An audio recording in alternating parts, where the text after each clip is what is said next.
Hello dear children, subject English, Standard 7, Semester 2. Dear children, welcome back Unit 2, Step by Step.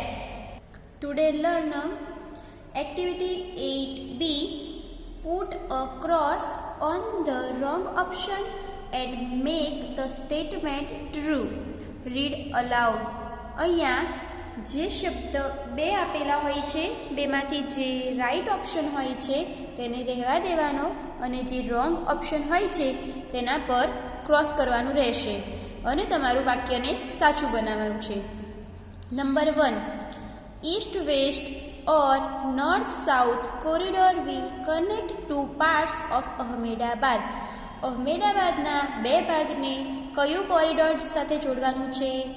તો જોડશે તો east west. Number 2, travellers will travel in mega trains will a ticket or smart card. તો શેનાથી ticket કરશે? તો ticket પર cancel smart કાર્ડથી, એટલે કે જેને આપણે કહીએ છીએ કે ડેબિટ કાર્ડ કે ક્રેડિટ કાર્ડ હોય છે એટીએમ કાર્ડ, એનાથી કરશે. Number 3, most of the metro trains will run on underground or elevated routes. તો કયા રૂટ પર તે ચાલશે દોડશે? તો અંડરગ્રાઉન્ડ પર ક્રોસ એલિવેટેડ રૂટ પર ચાલશે. Number 4, the mega trains will run with or without drivers. તો તે ડ્રાઈવર સાથે ચાલશે કે ડ્રાઈવર વગર? તો ડ્રાઈવર વગર, તો વિધાઉટ છે રાઈટ રહેવા દેવાનું અને વિથને ક્રોસ કરવાનું રહેશે. Number 5, the terminus for east-west corridor will be Thaltej crossing or Kalupur. તો ઈસ્ટ વેસ્ટ કોરિડોર એ કયા ટર્મિનસ સાથે જોડશે? તો થલતેજ ક્રોસિંગ સાથે જોડશે અને કાલુપર પર રોંગ. અને વિદ્યાર્થી મિત્રો, તમારી જાણકારી માટે કહી દઉં કે આ જે રેલ પ્રોજેક્ટ હતો મેગા ટ્રેનનો, એ બનાવવાનું સરકારે ડિસિઝન ઘણા વર્ષો પહેલાં પ્લાનિંગ કર્યું હતું, જે અત્યારે 2021 એટલે 2021માં મેગા ટ્રેન આપણે અહીંયા અમદાવાદમાં તે બની ગઈ છે. તમે તેની મુલાકાત લઈ શકો છો અને તેની અંદર આ જે સિસ્ટમ છે તે બધી જ ટેકનોલોજી તેની અંદર છે. Activity 8C, answer the questions. નીચે આપેલા પ્રશ્નોના જવાબ આપો, જેમાં 5 ક્વેશ્ચન છે. Question 1, how many lines will be there in the first phrase of mega? Name them. ત્યાં આગળ કેટલી લાઈનો હશે? There will be 3 lines in the first phrase of mega. ત્યાં મેગામાં 3 લાઇન રહેશે. Number 1, north south corridor. Number 2, east west corridor. And number 3, underground corridor. તો આવી 3 લાઇન રહેશે.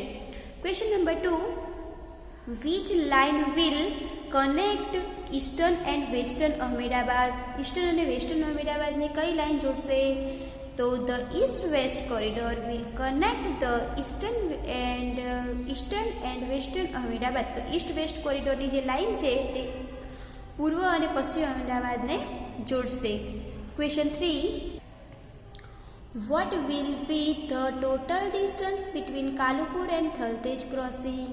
કાલુપુર અને થલતેજ ક્રોસિંગ વચ્ચે કેટલું ડિસ્ટન્સ છે? The total distance between Kalupur and Thaltej crossing will be 10.90 kilometre. એટલે 10 કિલોમીટર અને 90 મીટર, એટલે કે 10.90 કિલોમીટર છે. Number 4, what does elevated route means? Elevated route means એટલે શું? The elevated route will be on pillars and over bridges. એટલે કે બ્રિજની ઉપર અને પિલર્સ એટલે કે થાંભલાઓથી જે બનાવેલો રસ્તો હશે તેને એલિવેટેડ રૂટ કહેવામાં આવે છે. Question 5, write 3 specialities of mega trains. એની 3 સ્પેશિયાલિટીઝ કહેવાની છે. Number 1, it will have smart card facility. Number 2, trains will run without drivers. તે ટ્રેન ડ્રાઈવર વગર ચાલે છે. Number 3, all metro cars will be air conditioner. અને દરેક મેટ્રોની કાર જે હશે એ એસી કન્ડિશનરવાળી હશે, એટલે કે એસીવાળી રહેશે. તો આ એની 3 સ્પેશિયલિટીઝ હતી. Activity 8B, former president of India એટલે કે પૂર્વ રાષ્ટ્રપતિ doctor APJ Abdul Kalam will meet students at Mahatma Mandir on 15th જાન્યુઆરી. તે 15મી જાન્યુઆરીએ તે મહાત્મા મંદિરે તે મળવાના છે, વિદ્યાર્થીઓને મળશે.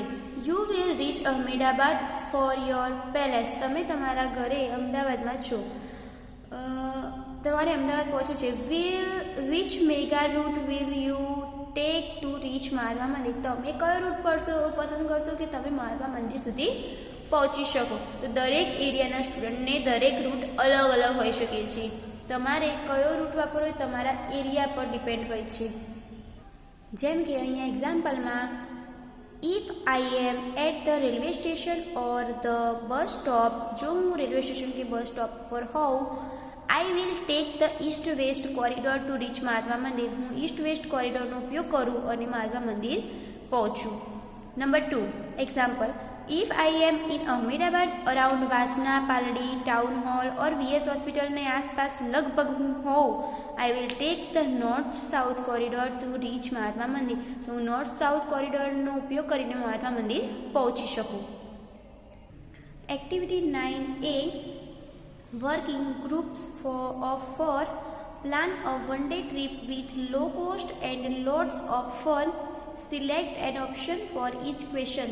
તમારે એવી ટ્રીપ કરવાની છે વન ડેની કે જેમાં લો કોસ્ટ, ઓછી કિંમતમાં ઘણી બધી મજા તમે મેળવી શકો તેવી તમારે ટ્રીપ બનાવવાની છે.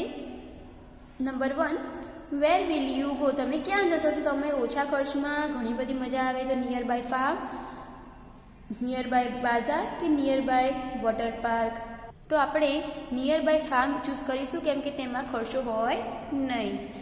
Number 2, what will you go. તમે ક્યાં જશો? ઓન ધ બાઇસ. કેવી રીતે જશો? On the bicycle, by shared rickshaw, by friends car. તો શેનાથી જશો તમે? ઓન ધ બાઇસિકલ એટલે કે સાયકલ પર જશો. નંબર 3, વોટ વિલ યુ કેરી. તમે સાથે શું લઈ જશો? Fruits, readymade snacks, raw material four cooking. તો જમવાનું, કાચું વસ્તુઓ, તો રો મટીરિયલ ફોર કુકિંગ. ત્યાં જઈને આપણે થોડુંક હલાવી દઈએ એટલે બધું મિક્સ કરી દઈએ એટલે બની જાય એવું કંઈક આપણે લઈ જઈ શકીએ. Question number 4, what will you do there. તમે ત્યાં જઈને શું કરશો? We will play games, sing, dance, cook food and enjoy ourselves. અને પોતાની જાતે મજા કરીશું. Question 5, what will be the cost of your trip. તમારી ટ્રીપની કિંમત કેટલી થઈ? તો જુઓ, number 1, ticket for my city, town, village. તો તેથી થઈ 0. Food items on the way. રસ્તામાંથી કોઈ ફૂડ આઇટમ નહોતા લીધા, ઘરના લઈ ગયા હોય તો 0. લંચ માટેનું તમે ઘરેથી લઈ ગયા હોય તો ઘરે જેટલો ખર્ચ થયો એટલો અહીંયા 4 સ્ટુડન્ટ હોય તો 4 સ્ટુડન્ટના જેટલો ખર્ચો થયો અહીંયા કાઉન્ટ કરીને લખવાનો રહેશે. અહીંયા એક્ઝામ્પલ માટે લખેલું છે. 4, સાઇટ સીઈંગ ટિકિટ્સ. તો તમે કંઈક બીજું જોવા ગયા હોય, કોઈ બીજી ટિકિટ હોય તો એનો કંઈ ચાર્જ તો અહીંયા 0 રૂપીસ છે. ફાર્મમાં કોઈ હતું નહીં એટલે જોવાલાયક એટલે અહીંયા 0 આવશે. શોપિંગ, તમે કોઈ બીજી ખરીદી કરી હોય તો એનું. ઓટો ફેર્સ, તમે કોઈ બીજું કંઈક જોયું હોય એના માટેનો ખર્ચો. મિસલેનિયસ એક્સપેન્સિવ એટલે વધારાનો જે પણ ખર્ચ થયો હોય તે 100 રૂપિયા અહીંયા ગણ્યો છે તો એટલું ટોટલ થાય છે 300 રૂપિયા એટલે 300 રૂપીસ એમનો આ ટ્રીપનો જે ખર્ચ હતો કોસ્ટ એટલો હતો અને એમને ઘણી બધી મજા આવી. Activity 9B, you have started a company or biscuit chocolate bike clothes. તમારે સ્ટાર્ટ કરવી છે. Prepare a logo for your company. તમે તમારી કંપનીનો લોગો બનાવો છે તો તમે કોઈ પણ રેપર્સ પર તમે જોઈ શકો છો બિસ્કિટ, ટૂથપેસ્ટ, દવાના, તો એની અંદર કંઈક અલગ અલગ લોગો આપેલા હોય છે. તેવી રીતે તમે કોઈ કંપની તમારે સ્ટાર્ટ કરવી હોય તો તમારે તેનો પણ લોગો બનાવવાનો રહેતો હોય છે. અને અહીંયા આપણો આ યુનિટ કમ્પ્લીટ થાય છે. આ યુનિટની અંદર આપણે મેગા એટલે કે મેટ્રો ટ્રેન વિશે આપણે ઘણું બધું ભણ્યા અને મેટ્રો ટ્રેનની હવે તમે મુસાફરી પણ અમદાવાદ ગાંધીનગર સાઈડ તમે કરી શકશો કારણ કે તે ટ્રેન હવે આવી ગઈ છે. એનું પ્લાનિંગ હતું હવે તે 2021માં થઈ ગઈ છે. તમે તેની મુલાકાત લઈ શકશો. તેમાં વિઝિટ કરી શકશો. નેક્સ્ટ એક વિડીયોમાં આપણે નેક્સ્ટ યુનિટ સ્ટડી કરીશું.